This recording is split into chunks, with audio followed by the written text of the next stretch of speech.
Je vais vous demander de vous installer, s'il vous plaît. Nous allons reprendre nos échanges pour une heure et quart. Ça va continuer à nous mettre en appétit.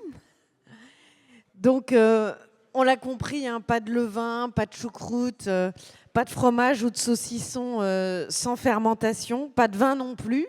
Et cela, nous en parlerons tout à l'heure. Mais quelle est la place des microbes dans notre alimentation? On a commencé à le comprendre depuis hier. Mais quelle sera leur place demain? Pour en parler, j'invite trois intervenants à me rejoindre. Donc Dominique Vuitton, professeur chercheur en immunologie à l'Université de Franche-Comté, Patrice Breuil, directeur de l'innovation et du développement chez Agrial, et Hugo Chaise, cuisinier spécialiste de la fermentation, fondateur de My Fermentation, qui était en pleine conférence déjà tout à l'heure avec ses produits. Installez-vous, je vous en prie. Prenez place, prenez des micros aussi, ça sera pratique pour vous exprimer. Voilà. Bonjour à tous. Donc, Patrice Breuil, on va débuter avec vous. La coopérative Agrial, qui, vous nous en parlerez tout à l'heure, mais qui fera un petit buffet à la fin de cette table ronde, regroupe 12 000 agriculteurs, emploie 22 000 salariés pour un chiffre d'affaires de 7 milliards d'euros. Ça donne un peu le périmètre. Alors, quels sont les produits dans lesquels vous utilisez la fermentation ? Bonjour à tous.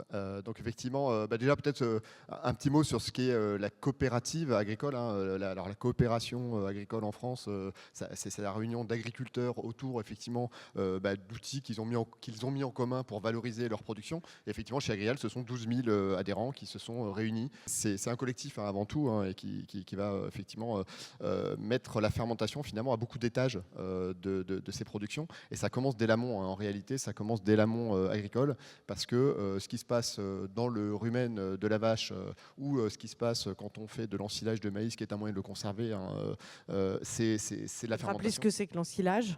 C'est de la choucroute.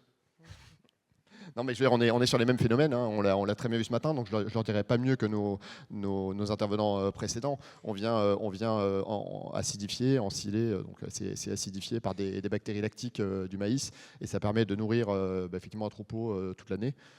Donc voilà, ça fait partie aussi de la vie dès l'amont. Et dans l'aval, eh bien dans les transformations alimentaires, puisque effectivement nous avons des produits qui utilisent la fermentation. Après, on pourra parler de la fermentation, si vous voulez, en tant que procédé de production, mais ça c'est un autre sujet. Donc on a évidemment, on est en Normandie, hein, donc je vais peut-être commencer par ça, la pomme fermentée sous forme de cidre. On a tout ce qui est produits laitiers qui sont fermentés sous forme de yaourt, sous forme de fromage, hein. Vous aurez sur le buffet à midi les bûches de soignon, par exemple. Et on a des produits de salaison également, issus de la transformation de la filière porcine. Et là, on est, c'est vrai que ça a été dit, donc ici, je pense que maintenant ça devient une évidence, mais ça n'est pas forcément pour le grand public. On est avec la charcuterie sur du fromage de viande quelque part. C'est une image assez triviale qu'on peut utiliser. Donc, voilà. Alors, ce n'est pas la fermentation do it yourself dont nous parlions juste avant avec Marie-Claire Frédéric. C'est une fermentation à l'échelle industrielle. Alors, expliquez-nous la différence. Alors, j'ai envie de dire, dans les fondamentaux, il n'y a pas de différence. C'est-à-dire qu'on va se baser sur les mêmes principes. Une fermentation, je vais commencer peut-être par celle de... Prenons le soignon, par exemple, le fromage de chèvre. Eh ben, prenons le cidre, par exemple, qui sera peut-être encore plus conceptuellement facile à comprendre, hein, puisque quand on disait tout à l'heure, j'ai mis du jus de pomme chez moi et je l'ai laissé fermenter. Effectivement, hein, une cidrerie aujourd'hui, et quelle que soit sa taille, hein, à la ferme, ou vous allez à la cidrerie de Domanier, qui est la cidrerie historique de Loïc Raison, avec des tailles plus importantes qu'une ferme évidemment, puisqu'il s'en vend davantage de bouteilles, les principes seront les mêmes. On a un début de fermentation spontanée, lequel va d'ailleurs entraîner une clarification naturel du produit, parce qu'en fait on va avoir tout un tas de composés en fait qui vont cellulosiques, etc., qui vont remonter ce qu'on appelle le chapeau brun, qui va être poussé par le début de la fermentation, hein, donc les premières bulles de gaz carbonique. Marc-André Solos rappelait en introduction, il y a des déchets. Oui, le gaz carbonique, c'est un déchet de cette fermentation là, qui va faire remonter le chapeau brun, qui va filtrer quelque part naturellement le jus de pomme qui commence à fermenter, qui va ensuite continuer sa fermentation. Donc on est sur un schéma de fermentation dit spontané. C'est-à-dire que voilà, soit dit en passant, il existe des produits alors plus récents, on va dire, dans leur conception, c'est les ciders, plutôt de tradition anglo-saxonne. Hein. Les Anglais sont les plus gros buveurs de cidre au monde, hein, 10 fois plus gros un marché qui est 10 fois plus gros que le marché français. Et le cider, alors là, on va être dans des fermentations dirigées, c'est-à-dire qu'on va plutôt partir sur des choix de pommes, des choix de ferments, et puis on va plutôt orienter la fermentation. Donc ça illustre bien les deux types de fermentation. Et alors, à l'échelle industrielle, pour vous répondre, on fait les deux. On fait du spontané, on fait du dirigé. Et en fait, les fondamentaux par rapport à tout ce qu'on a entendu depuis ce matin sont exactement les mêmes. Alors, quand vous dites du dirigé, pour que ce soit bien clair, c'est donc pour des raisons essentiellement sanitaires, hein, non, pas seulement. Non, alors, rappelons-nous qu'avant tout, avant toute chose, hein, on fait de la fermentation avec passion. D'ailleurs, je réutilise le mot d'avant, hein, parce qu'à toutes les échelles, il y a de la passion, pour transformer le produit. Donc, c'est de l'organoleptique. Quand on dit organoleptique, c'est de l'apparence. Oui, mais si vous le faites en texture. utilisant d'abord du lait pasteurisé et ensuite en ajoutant des cocktails de micro-organismes pour l'ensemencer, donc c'est ça la fermentation dirigée. Alors pas exactement, si vous m'avez bien suivi, en fin de compte, la fermentation spontanée, on va plutôt, et je vais plutôt la réexpliquer, c'est pour le moment moi qui me suis mal exprimé. La fermentation spontanée, c'est plutôt l'idée de partir de la flore spontanée, c'est-à-dire celle présente. Alors sur la pomme, dans la cave, donc on va partir de ce cocktail finalement extrêmement complexe et divers, le laisser travailler. D'accord? Donc ça, c'est la fermentation spontanée. Mais si on prend le fromage, la fermentation dirigée, on va plutôt partir effectivement d'une matrice alimentaire X ou Y. Hein. Vous prenez un jus de pomme, vous prenez un lait pasteurisé, vous le réensemencez. Alors là, volontairement, avec des ferments de votre choix. Et là, le choix va être orienté avant tout, pas pour des questions sanitaires, pour des questions de goût, de texture. Et là, chaque maison a sa signature. Voilà, et en fait, ça permet de mieux maîtriser le process de fabrication, de goût, de texture du produit. Les deux ont leurs avantages et leurs inconvénients. J'ai envie de dire que dans la fermentation spontanée, probablement qu'on va avoir une complexité plus grande, mais probablement une maîtrise plus difficile. D'ailleurs, dans une cidrerie, le grand savoir-faire, il est dans l'assemblage. C'est-à-dire qu'on va plutôt avoir des cuves de cidre. Alors je pense qu'on parle de vin juste après, il y a des parallèles importants évidemment. C'est des cuves qui vont être chacune avec des spécificités. Certaines même vont être considérées à défaut, parce qu'un Brettanomyces a commencé à marquer la cuve et à donner s'y met à être un défaut, sauf qu'à petite dose, dans un assemblage, ça peut devenir une qualité ou une signature. C'est-à-dire que si c'est le 1 pour 1000 de mon assemblage, c'est peut-être au contraire de la complexité et pourquoi pas même souhaitable. Donc ça, c'est l'avantage du spontané. L'avantage du dirigé, c'est évidemment un choix absolument clinique, quelque part, hein, de ce que l'on veut faire, ce que l'on peut faire, et de reproductibilité. N'oublions pas que quand on va faire des produits à grande échelle, donc quand on est, et c'est mon cas dans l'industrie agroalimentaire, on va avoir des produits souvent diffusés dans les grands canaux de vente, c'est les supermarchés. Le consommateur achète une marque, veut retrouver, ou la MDD d'ailleurs, veut retrouver, la marque distributeur, veut retrouver la même chose la fois d'après. Et donc là, effectivement, la notion de standardisation, qui n'est pas un gros mot d'ailleurs, permet de reproduire effectivement les choses plus facilement en fermentation dirigée. Mais c'est deux choses différentes. Hein. Y a pas une... Non, mais merci, on a bien compris. Alors, Hugo Chess, vous travaillez, on l'a vu, hein, à une autre échelle et sur d'autres types d'aliments. Expliquez-nous ce que vous faites. Bonjour déjà. Bonjour. Merci de l'invitation. Moi, je travaille sur... alors, j'ai monté un labo de fermentation et je travaille sur des pâtes miso. Donc, je suis plutôt sur des process asiatiques. Et je me sers d'un ferment qui est le koji, qui est un champignon qu'on trouve naturellement, à l'état sauvage sur le riz, et qui me permet, moi, de faire de la transformation de produits en me servant du processus du miso, de transformation et de fermentation du miso. Alors, ça donne quel type de produit? Ça donne des pâtes condimentaires. Donc, en fait, en termes de texture, on est proche, on est entre le Nutella et le beurre de cacahuète. Mais ça reste des produits qui sont salés parce que le sel intervient comme un agent de maîtrise de la fermentation et donc du coup ça reste des condiments salés. Et comment on les utilise? Alors, il n'y a jamais de mauvaise réponse à l'utilisation de ces produits-là. C'est comme tous les produits condimentaires, en fait, ça va être propre à chacun et ça va être en fonction des goûts et des couleurs. Alors après, il y a certaines utilisations qui sont peut-être plus cohérentes que d'autres, mais ça vous appartient. Donc voilà, on les utilise dans toutes les préparations du quotidien. Et après, sur les pâtes miso en particulier, moi, je donne souvent une recette qui est la plus simple, c'est la vinaigrette. Voilà. Et qu'est-ce qui vous a donné envie de vous lancer dans cette aventure? Déjà parce que moi j'étais cuisinier. Enfin, moi j'ai bossé 15 ans en cuisine, donc ça fait depuis que j'ai 15 ans que je suis passionné par le goût et par la transformation des aliments. Et ce qui m'a amené à la fermentation, c'est les voyages. Parce que je suis parti travailler en Australie, je suis parti travailler au Japon. Et pour moi, ça a été une découverte en fait d'une autre culture et d'une autre façon d'utiliser les produits, avec toute une gamme d'assaisonnements qui était très différente. Et ça s'est soldé surtout par un stage assez incroyable au Noma, qui est donc le restaurant qui est à Copenhague, et qui utilise, eux, effectivement, la fermentation au quotidien dans toute leur préparation. Et en fait, ils sont allés chercher partout dans toutes les cultures et dans toutes les techniques. Ils se sont servis de tout ça pour produire eux-mêmes leurs ferments. Et donc, en fait, ils ont décentré un peu le regard du processus traditionnel et ils sont venus l'appliquer à plein de choses différentes. Et c'est ça qui m'a donné un peu le virus, sans faire de vilain jeu de mots.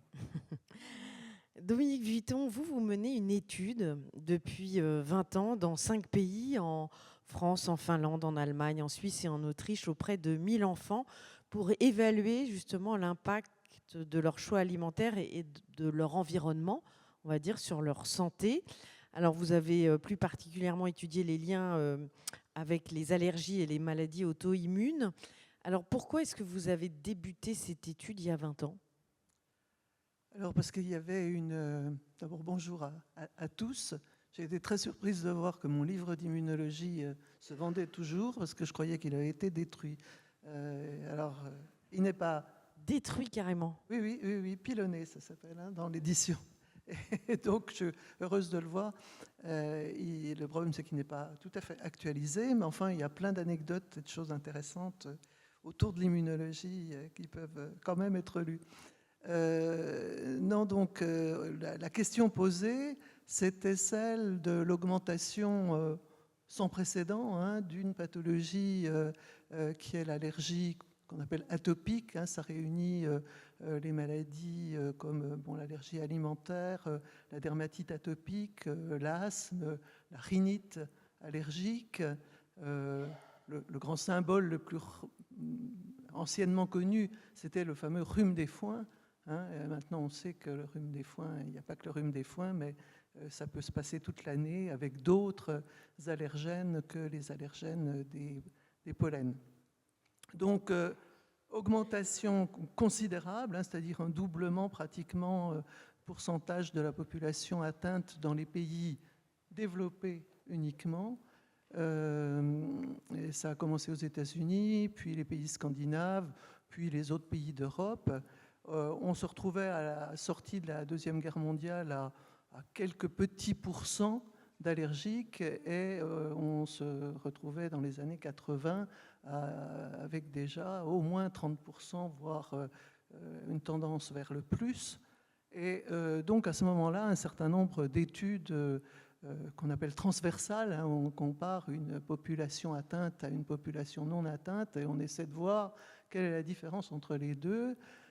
Donc ces études ont trouvé tout un tas de choses. On a pensé d'abord à la pollution des villes, puisqu'il y a une urbanisation importante. Ensuite, on a repéré que le niveau de vie était important, que les gens allergiques, ils étaient plutôt dans des couches favorisées de la société. Ça avait déjà été remarqué au tout début du 19e siècle en Angleterre. Et de fil en aiguille, on a mis le doigt aussi sur les familles nombreuses qui semblaient être protégées, alors que l'enfant unique était plus souvent allergique. Enfin, tout un tas de petites choses comme ça accumulées, jusqu'à la comparaison entre les pays de l'ex-bloc soviétique et de l'Europe non soviétique, je dirais, qui a aussi montré une différence très très importante. Et bref, de fil en aiguille, les chercheurs, en particulier allemands, suisses, autrichiens, ont mis le doigt sur la protection relative des enfants, des paysans, effectivement, qui vivaient vraiment dans une ferme, contre le développement ultérieur des maladies allergiques par rapport aux autres ruraux, parce qu'évidemment les urbains, on savait déjà qu'ils étaient plus atteints, mais même les autres ruraux étaient moins atteints. Alors, sur le moment, ça a été un peu critiqué dans la communauté scientifique parce que pourquoi s'intéresser à la ferme, aux paysans, ça fait un peu mauvais genre, et surtout parce qu'ils ont assez rapidement mis en évidence non seulement l'environnement de la ferme, le fait d'avoir vécu dans une ferme, mais aussi la consommation de lait cru. Or ça, un peu tabou, enfin on l'a déjà évoqué précédemment, le lait cru, ça a mauvaise presse, effectivement, on le contre-indique en particulier à la femme enceinte. Or, on montrait dans ces études que les femmes enceintes qui avaient bu du lait cru, y compris pendant leur grossesse, quelque part protégeaient leurs enfants, alors comment, on ne savait pas, mais contre la survenue ultérieure de ces maladies allergiques.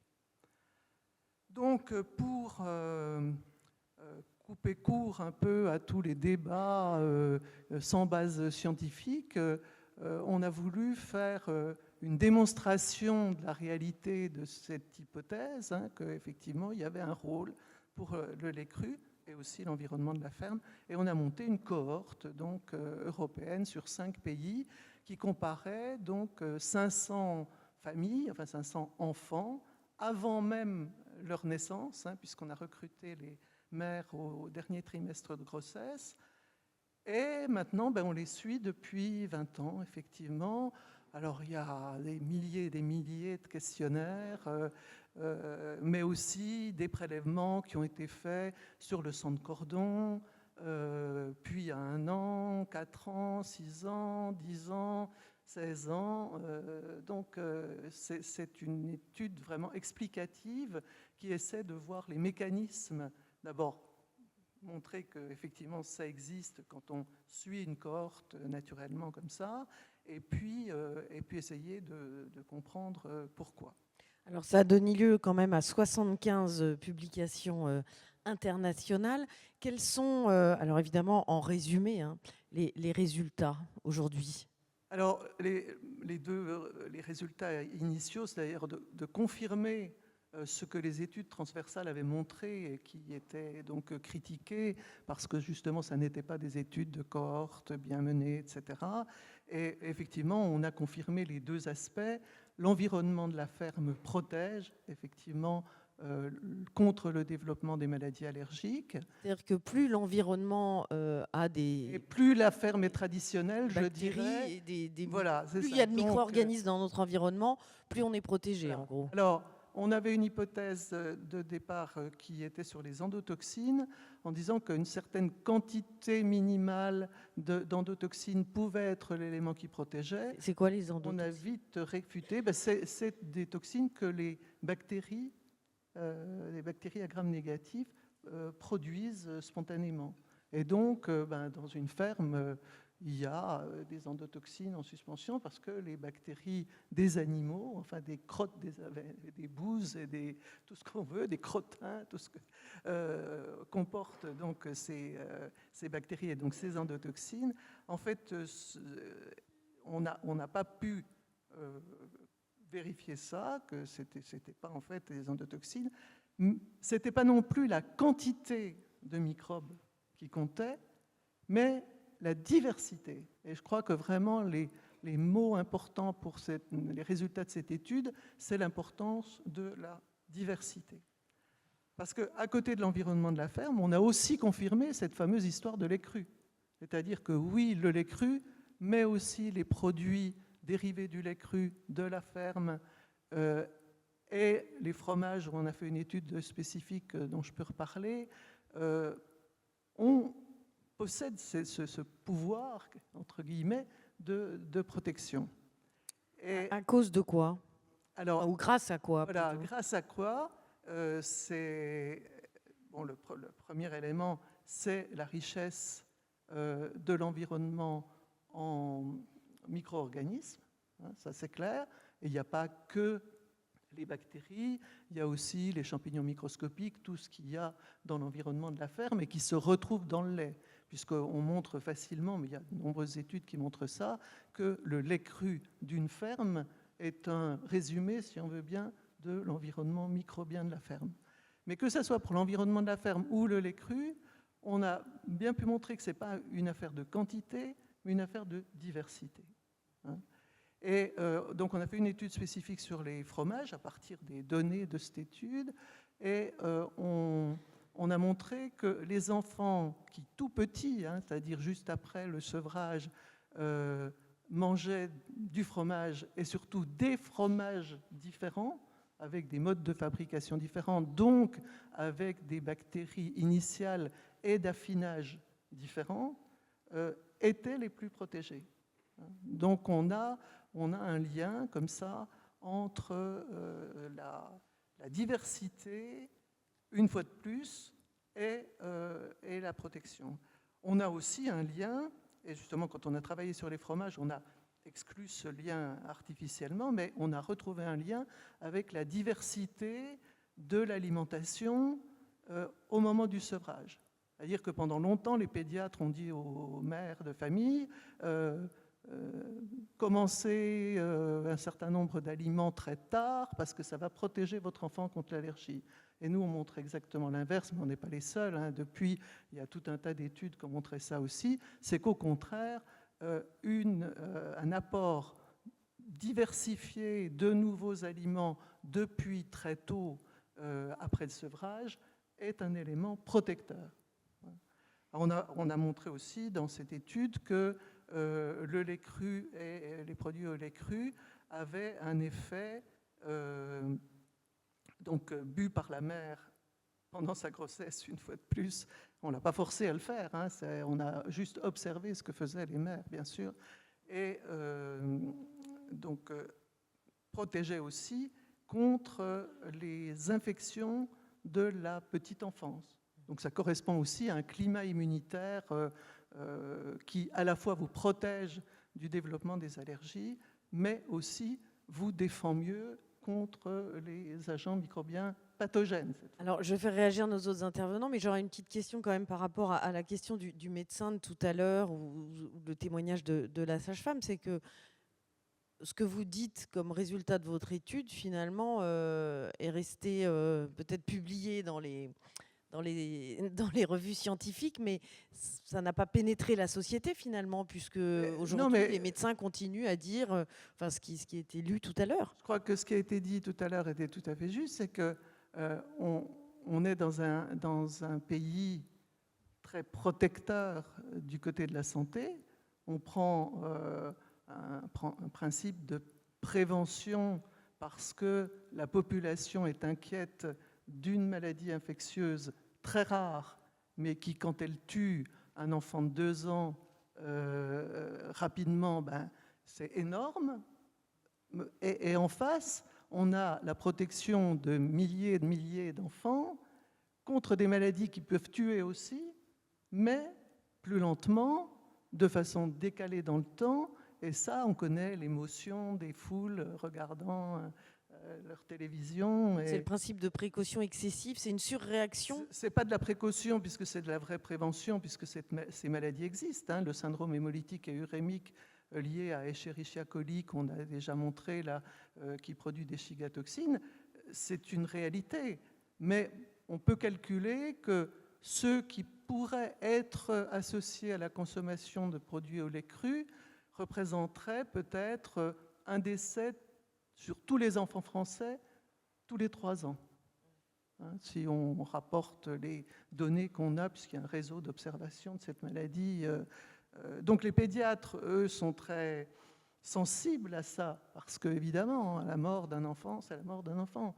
et tout le monde le voit, c'est visible à l'œil nu.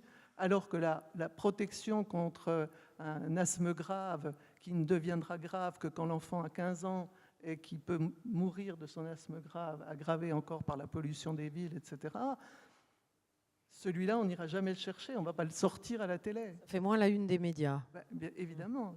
Donc c'est pour ça que le législateur, je dirais, il fait son boulot.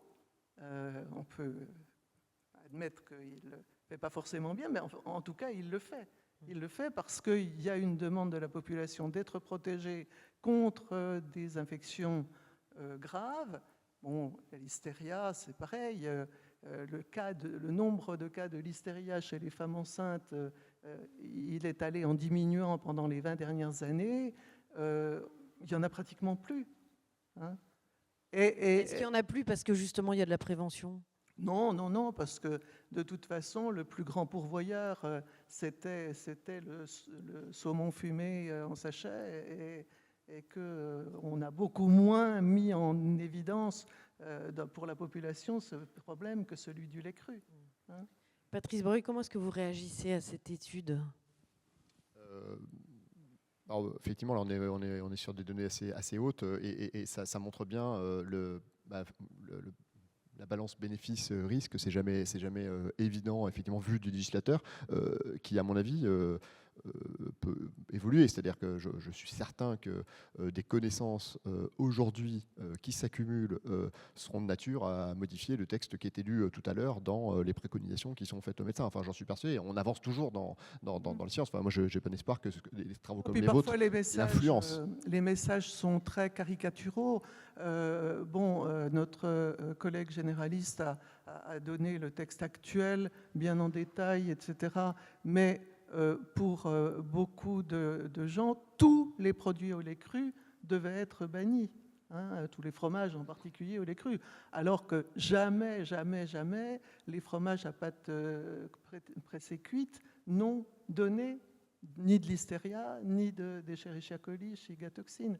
Donc on voit bien qu'il y a aussi un imaginaire, alors on rejoint les gens qui travaillent dans les sciences sociales et tout ça, il y a un imaginaire autour de ça qui fait que les messages ne sont pas forcément que les bons. Mais ce qui est certain, c'est que pour prolonger, effectivement, le côté industriel, on a des dilemmes qui peuvent être du même ordre. C'est-à-dire qu'entre pasteuriser, qui demande d'énergie, on n'a pas forcément envie de pasteuriser. Enfin, je veux dire, aller mettre des calories, ce que disait très bien monsieur juste avant, on s'en passerait bien. Et d'un autre côté, prendre le risque sur des grandes échelles, hein, d'aller finalement à contre-courant de tout ce qui a aussi été évité. Les cas d'intoxication alimentaire aujourd'hui, on les compte. Au début du siècle dernier, c'était une cause quand même importante de mortalité. Donc il y a eu cette façon de traiter le problème, effectivement, par le traitement thermique, qui pourrait d'ailleurs être remplacé par d'autres traitements, des traitements UV, des traitements haute pression, tout ce qu'on veut, etc. On est là, il y a toujours le yin et le yang. Hein, on veut traiter les pathogènes. De l'autre côté, il y a les utiles.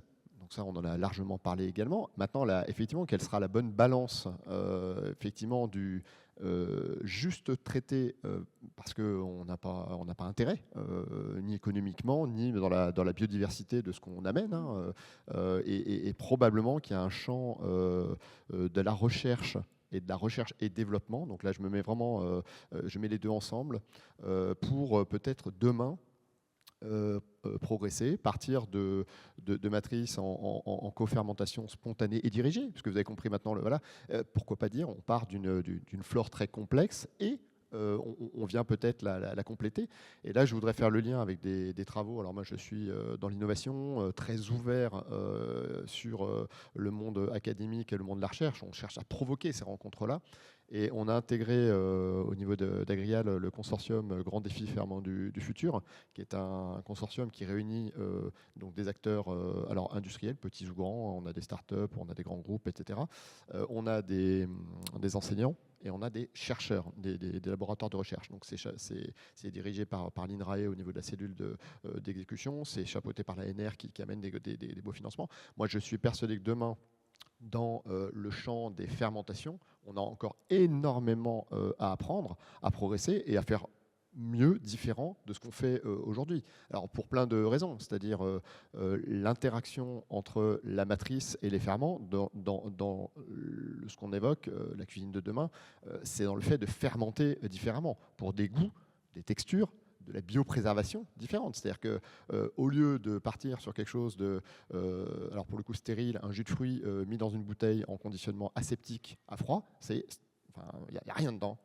Si effectivement on sait quelque part aller vers des traitements moindres, voire même accepter une cohabitation parce qu'on a bien mis les ferments d'intérêt qui viennent en compétition avec ceux qu'on ne veut pas, parce que c'est toujours le yin et le yang, et il y a ceux qu'on ne voulait pas, on ne veut pas les voir revenir.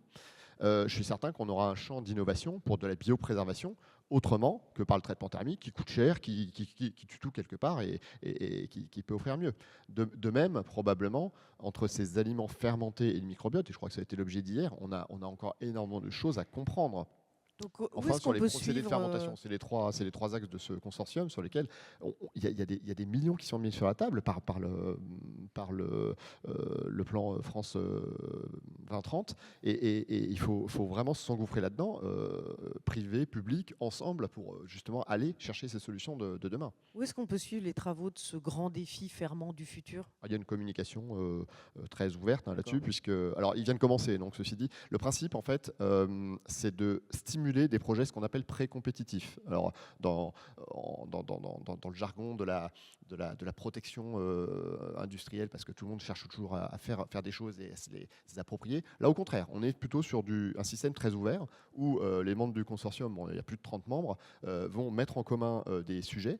Des labos vont les traiter. Donc il y a un appel à projet qui va être lancé chaque année. Avec cette année, donc c'était la première année, on est parti pour 10 ans probablement, avec des sessions d'appel à projet chaque année, et sur une trentaine de projets qui ont été donc présélectionnés, 6 ont été retenus et vont démarrer, vont être suivis par le consortium, font l'objet d'un résumé public.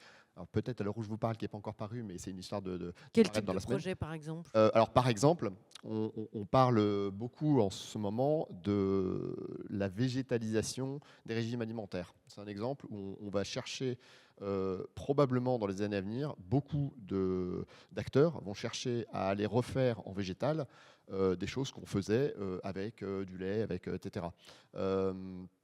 Ce champ de la fermentation des matrices végétales, alors il peut être très traditionnel, on l'a vu juste avant, il peut être aussi nouveau si on veut aller refaire des choses qui ressemblent à du fromage, qui ressemblent à du yaourt, etc. Mais c'est des risques nouveaux. Probablement des pathogènes issus du monde végétal ne sont pas les mêmes que ceux du monde laitier, et aller comprendre et traiter ces matrices-là nécessite un champ de recherche à proprement parler. Donc c'est un exemple effectivement de travaux. Alors pré-compétitifs, ils seront ouverts, c'est-à-dire qu'il y a des résumés publics qui seront ouverts, il y a des publications qui le seront aussi, et qui permettront effectivement de progresser collectivement. Hugo Chess, vous pourriez participer à ce défi? Je ne pense pas que la taille de mon entreprise aujourd'hui corresponde à ce genre de projet. Après, c'est vrai que tout ce qui est dit là, moi je suis un tout petit acteur qui commence, et puis j'ai un regard très tourné. Je suis très spécialisé sur le goût. Donc, oui, mais vous êtes jeune et vous misez là-dessus. Malgré tout. Je suis encore jeune, ouais. Oui, je mise là-dessus, mais c'est intéressant ce que dit Patrice, je me permets. Ouais, c'est intéressant de voir aussi, d'entendre aussi qu'il y a toujours cette résistance à... Enfin, c'est ce que j'entends, hein, mais une résistance un peu à ces nouvelles choses où il faut aller chercher, étudier, et évidemment, il faut le faire. Mais moi, ce que je constate... pour rebondir un tout petit peu sur le manque de diversité qu'on peut retrouver dans nos alimentations sur la diversité microbienne, c'est une question qu'on me pose tout le temps. C'est est-ce que c'est safe? Est-ce que je peux manger ça? Est-ce que c'est pasteurisé? Est-ce que je dois le garder au frigo?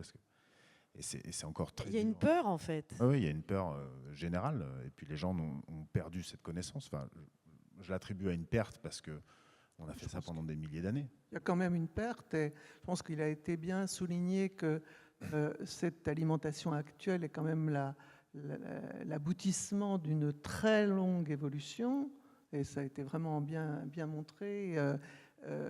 Cette longue évolution, elle est ce qu'elle est, mais elle n'a jamais été autant bouleversée que depuis 40 à 50 ans, disons. On n'a jamais mangé aussi différemment et vécu dans un environnement aussi différent tout au long de l'humanité. L'humanité était essentiellement rurale, mangeant les produits locaux, mangeant des produits dont l'élaboration à partir des fermentations, on l'a bien vu, s'était développée au cours du temps, mais sur des milliers d'années. Et là, en 50 ans, on bouscule tout et on voudrait que le microbiote reste ce qu'il est, c'est-à-dire aussi efficace pour maintenir un équilibre immunitaire correct, pour maintenir un cerveau correct, un poids correct, etc. On voit bien que ça ne marche pas quand même. Disons qu'on voit bien que ça ne marche pas. Oui, on pourrait imaginer que c'est assez évident, mais visiblement, ça n'est pas évident pour tout le monde. Hein. Et moi, alors, je suis vraiment tout à fait pour l'innovation. Hein. J'ai une partie de ma vie qui est plutôt tournée vers l'innovation et pas vers le passé et avant-hier. Mais je pense qu'il faut quand même se méfier de ça. C'est que comment ces nouvelles pratiques, ces nouveaux produits s'inscrivent dans l'évolution naturelle, enfin, disons qu'avec le temps civilisationnel, je dirais, de l'alimentation. J'ai espoir qu'on aura davantage de diversité microbienne avec des aliments fermentés, si la fermentation a servi à aller vers de la biopréservation, qu'avec des aliments stérilisés. Oui, voilà, donc absolument. c'est un exemple où je pense que justement il peut y avoir un vrai progrès. Moi j'y crois beaucoup. Je pense que la perte de la biodiversité microbienne s'est aussi accompagnée, mais elle a été aussi voulue quelque part pour la perte de la diversité du goût. Parce que l'industrie a intérêt, enfin, dans le système dans lequel on vit et avec les consommateurs qu'on a, à retrouver toujours le même goût. Hein, les gens, il fut un temps, ont fait tout un drame quand Coca-Cola avait changé un tout petit truc et il a fallu revenir à l'ancienne formule parce que les consommateurs de Coca-Cola n'étaient pas contents. Et pour les fromages, c'est pareil. Moins ils ont de goût parce que les enfants, depuis tout petit, déjà n'en ont pas mangé, donc ils commencent à en manger assez tard. Quand il n'y a pas trop de goût, ça va. S'il y a trop de goût, ils n'en mangent pas. Il y a aussi tout un apprentissage du goût. Et l'industrie a intérêt, quelque part, à être bien calée dans un créneau qui marche et tout ça. On peut le comprendre. Enfin, moi, je le comprends parfaitement bien. Et c'est vrai que cet appauvrissement du goût, alors on peut se dire que l'innovation va le remplacer, etc. Mais je pense qu'il ne faut pas non plus jeter les anciens produits qui ont des valeurs effectivement culturelles, indépendamment de leurs valeurs sanitaires. Dès le moment où on a éliminé de ces produits la presque totalité, donc il reste 3 fois rien comme inconvénient, pourquoi ne pas garder leurs avantages et en particulier l'aspect culturel, l'aspect goût, etc. L'aspect sanitaire n'est pas tout. Hein. Mais ce qui est amusant, c'est de voir que même d'une génération à l'autre, l'environnement, par exemple, on a pu montrer ça dans cette cohorte Pasteur, l'environnement et l'alimentation de la mère quand elle était petite et qu'elle vivait dans la ferme de ses parents, etc., influence aussi, par ricochet, l'avenir de son enfant. Hein. Non seulement ce qu'elle a fait pendant sa grossesse, où déjà c'était relativement nouveau de démontrer que oui, pendant la grossesse, il y a tout un tas de modifications immunitaires qui se dessinent déjà et qui sont imprimées par la mère, mais que l'environnement de la mère pendant sa vie antérieure avait aussi un impact sur l'enfant. Et ça, cette chaîne de continuité microbioto-immunologique, je trouve que c'est assez fascinant et qu'il faut faire attention de ne pas le casser, parce qu'il est déjà bien cassé. Et c'est là où on revient à la notion d'éducation. C'est sûr qu'on se rend bien compte qu'il y a un travail colossal à faire. Alors, la parole est à vous, mesdames et messieurs, si vous avez des questions, des remarques. N'hésitez pas. Oui, allez-y, allez-y. Oui, c'est allumé. Je me permets de commencer, après je donne je donne le micro au reste du public. J'ai une petite question pour Dominique Vuitton et une pour Hugo Chaise. Est-ce que vous avez connaissance, Dominique, des pays, justement pour revenir à la question du collègue médecin, est-ce que vous avez connaissance de pays où il n'y a pas de contre-ordre à propos du lait cru ou des choses à consommer pour les femmes enceintes? Ça, c'est juste pour vous. Et puis après, j'aurais bien aimé parler justement du point de vue du goût et de l'apport des aliments fermentés vraiment gustativement. Donc si vous voulez rajouter quelques petites choses là-dessus. Je pense qu'il n'y a pas de pays où il n'y a pas de consigne. Enfin, oui, il doit bien y avoir un pays perdu quelque part. Je pense il doit pas en Afrique en particulier, il n'y a pas tellement de consignes sanitaires sur la consommation de lait. En Inde, pas trop non plus. En Chine, il y en a, mais les gens consomment peu de lait et de produits laitiers. En Europe, en tout cas, et aux États-Unis, au Canada, il y a des réglementations concernant le lait un peu partout. Et beaucoup sont plus drastiques encore. Par exemple, Norvège, des producteurs de fromage au lait cru ont bataillé depuis presque 20 ans pour qu'on arrête l'interdiction totale du lait cru et des produits au lait cru, sans succès. Ils avaient failli y arriver il y a 2-3 ans et tout a capoté.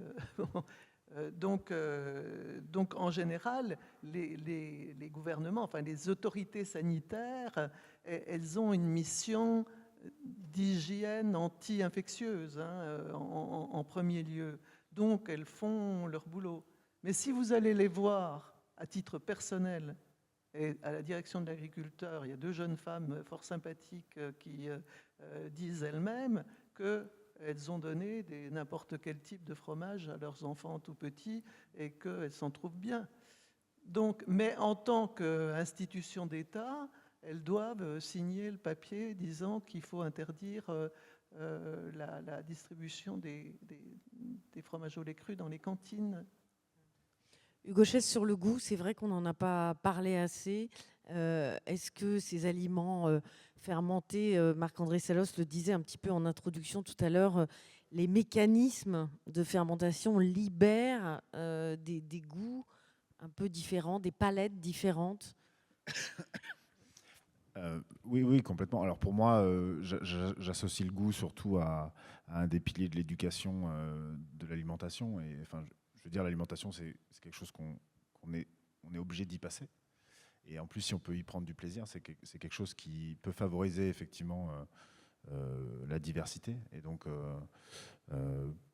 moi, je travaille qu'autour de ça, de toute façon. Je travaille qu'autour du goût, donc toutes les connaissances scientifiques sont les bienvenues. Tout ce que j'entends est très instructif pour moi, mais effectivement, le goût, pour moi, c'est la base de tout. Et c'est comme ça qu'on peut aussi redonner de la valeur aux aliments, de la valeur aux plats, et puis qu'on peut aussi redonner de l'intérêt à une certaine alimentation. Si je peux me permettre, le goût, on peut même prolonger quelque part, parce que finalement, dans l'attrait d'un produit, il y a ces caractéristiques, ce qu'on appelle organoleptiques. Ça commence par la vue. L'affinage d'un fromage, effectivement, il va déjà donner une appétence, et ça, c'est de la flore de surface. L'odeur, on en a parlé, et je crois que même l'image de Marc-André Sellos ce matin était odorante, parce qu'on se projetait déjà dans ce fromage. La texture, hein, les ferments, ils vont travailler aussi en texturant le produit, et dans les yaourts que vous consommez, effectivement. Selon les souches, même si on part des mêmes bactéries à la base, on peut avoir des textures extrêmement variées. Donc effectivement, c'est une palette incroyable. Le goût au sens vraiment saveur-flaveur, très bien. Et même, j'ai envie de dire, bien plus que ça. Alors, oui. Alors, moi, concernant les produits que je fais, effectivement, les gens ont souvent, ils regardent un peu d'un œil, voilà. Mais et par contre, je sais, et ça, c'est de par l'expérience que j'ai, c'est que dès que je fais goûter mes produits, je convertis pratiquement. Et c'est pour ça que pour moi aujourd'hui, le goût, et c'est aussi lié à toute l'expérience que j'ai de la cuisine. 15 ans, j'en ai fait 10 dans des restos étoilés. Et en fait, on travaille qu'autour du goût. Alors, il y a toute une partie, effectivement, est-ce que l'assiette, elle est belle, tout ça. Mais les choses qu'on nous apprend à l'école hôtelière, c'est est-ce que c'est chaud, est-ce que c'est bon, avant de est-ce que c'est beau. Et donc, c'est pour ça que moi, je parle souvent, et encore une fois, que du goût. Et ça rejoint tout ça. Et c'est pour ça que j'en parle comme d'un pilier de l'alimentation, parce que c'est ce qui nous permet aussi, il y a une notion de plaisir aussi à prendre derrière tout ça. Oui, puis je pense qu'il y a l'effet, donc vous avez évoqué l'effet matrice quelque part, hein, c'est-à-dire la fermentation, bon, c'est tout à fait vrai dans les fromages, mais on peut imaginer dans tous les autres produits de ce type, avec des fermentations, on aboutit à une pâte, enfin une matrice donc, qui est différente, bien sûr, du produit initial. Hein. Quand on parle du lait et qu'on arrive à un Münster, c'est plus du tout la même chose. Mais on sait maintenant que cette nouvelle matrice produite par la fermentation a des effets sur la qualité nutritionnelle des choses. On a, par exemple, enfin, n'importe quel bon cardiologue, si vous commencez à avoir un problème cardiaque, va vous dire ne mangez plus de fromage, il y a trop de gras, il y a trop de sel, il y a trop de je sais pas quoi, enfin, ça ne va pas du tout pour un cardiaque.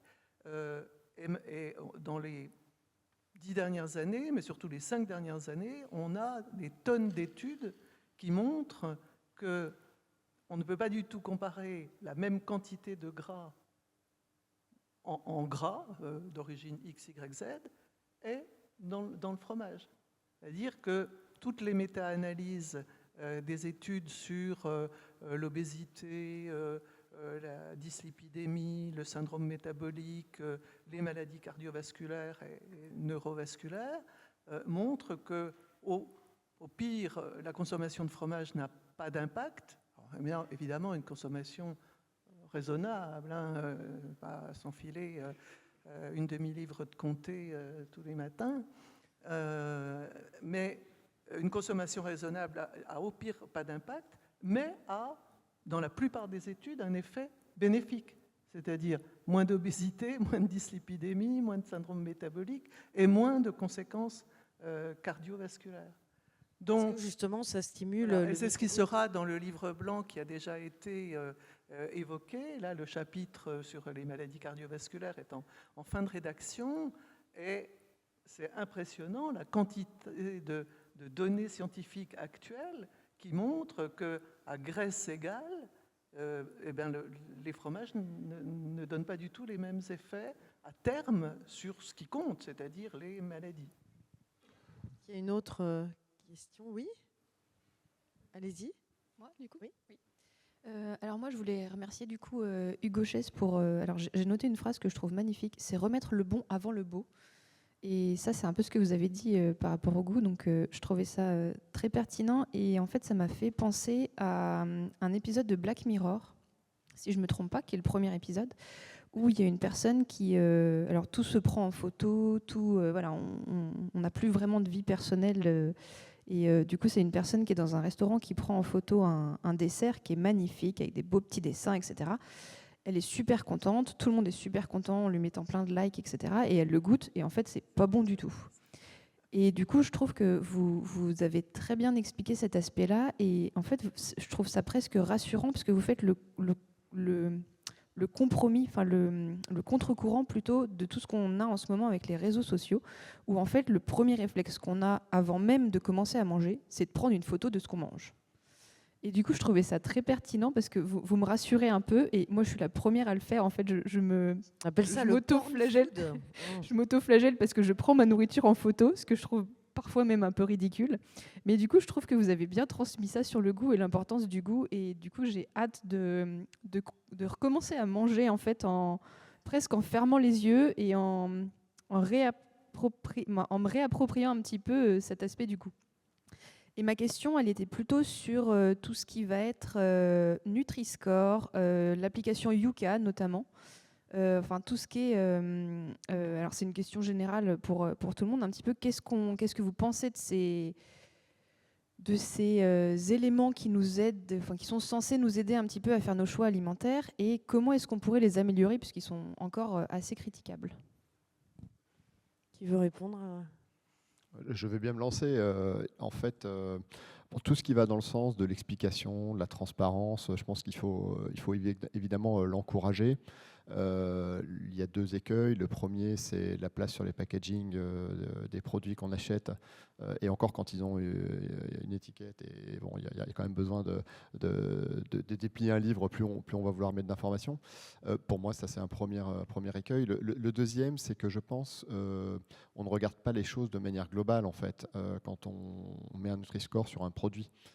Et ça, je trouve ça dommage parce que, et je pense que par rapport à des choses qu'on a pu se dire depuis hier, je pense que c'est dans la diversité, dans l'équilibre de l'assiette, de la semaine que se fait la nutrition.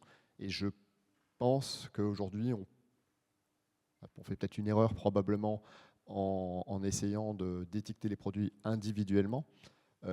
Et en même temps, c'est probablement une bonne chose. Enfin, je veux dire, C'est une chacun bonne peut chose choisir d'informer. d'équilibrer, Donc voilà, j'ai envie de dire, très bien, si ça peut aider à donner plus de culture sur la nutrition, tant mieux. Mais bon, derrière les bars, qu'est-ce qu'il y a voilà, à un moment donné, il faut que les gens le comprennent. Et là, je pense que tout le monde est à peu près perdu si on essaye, en tant que consommateur, en tout cas, de comprendre ce qu'il y a derrière la couleur de la barre. Et ensuite, remettons un peu de bon sens. Voilà, je recommande effectivement pas la demi-livre de Comté, comme disait Madame le matin. Bon, et ni le pot de Mais le Nutella dans Nutri-Score son n'a pas intégralité. été fait pour le compter, quelque part. Il a été fait pour les produits transformés. Oui, oui. Non, pas très bonne. Bien sûr que non, qu'elle n'est pas bonne. Mais c'est ce que je disais, c'est qu'en fait, si on calcule la simple quantité de gras, c'est pas bon en tant que tel, même si on en mange relativement peu. Or, c'est faux.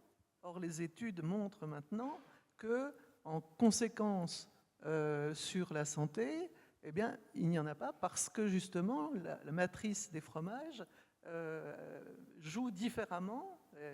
Il y a l'effet positif du calcium, il y a l'effet saponifiant des graisses du chlorure de sodium et du calcium qui fait que moins de graisse est absorbée quand on mange du fromage que quand on mange l'équivalent en huile de soja ou d'autres. Donc on ne peut pas extrapoler, il faut vraiment voir les données scientifiques et c'est pas fait pour ça. Oui, Hugo. Non, mais c'est intéressant la question parce que moi, je viens de faire les valeurs nutritionnelles de mes produits enfin, après 1 an et demi. Et je me suis rendu compte que tous mes misos, alors que pourtant tout le monde dit que c'est un aliment santé extraordinaire, et son Nutri-Score D. Oui. Et c'est voilà, c'est vrai que si on prend que le miso comme ça tout seul, effectivement, sur un Nutri-Score D, tout le monde va dire ah bah non, moi, je vais pas en manger. Ouais. Alors qu'en fait, on lui attribue énormément. Il y a énormément d'études qui ont été faites au pays du soleil levant et puis qui prouvent qu'en fait le miso de soja, c'est incroyable. Donc, Hugo, je vous entendais faire la démonstration aussi de l'utilisation. Quand on met, je sais pas, une cuillère à café dans la poêlée qu'on vient de faire, c'est ce que je vous ai entendu décrire. Enfin, il faut remettre du bon sens. C'est-à-dire que quand on regarde le produit individuellement, coller un code couleur. Enfin, moi, là, j'exprime une opinion. Hein, je pense qu'on simplifie, on sursimplifie les choses avec ce genre d'écueil. Voilà. Et pour autant, si ça peut participer à l'éducation, quelque part à l'intérêt que le consommateur porte à la nutrition, super. Mais en fait, c'est quoi le coup d'après? La vraie question, quel est le coup d'après? Comment on appréhende la nutrition de manière plus globale à l'échelle même pas de la journée, de la semaine, hein. Oui, puis il y a l'évaluation de tous les produits ajoutés dans les produits industriels qui, pour le moment, n'est pas encore correctement faite, si ce n'est regarder l'étiquette et de voir s'il y a 10 produits ajoutés, ça doit forcément être mauvais. Et ça, c'est une notion sur laquelle, effectivement, il y a eu pas mal de commentaires pendant les 2 jours. Et la notion d'ultra transformé, alors pareil, je trouve qu'elle est très englobante et pour l'instant très confusante. C'est-à-dire que tant que la science n'a pas mis les causes et les effets en rapport, faire de l'approche épidémiologique globale de beaucoup de choses différentes, dites ultra transformées par des différents facteurs, et les associer effectivement à des pathologies ou autres. Je crois qu'aujourd'hui, ça reste, à part pointer tout le groupe, et donc c'est un peu l'arme de destruction massive, c'est quand même assez confusant aujourd'hui, je trouve. Ouais.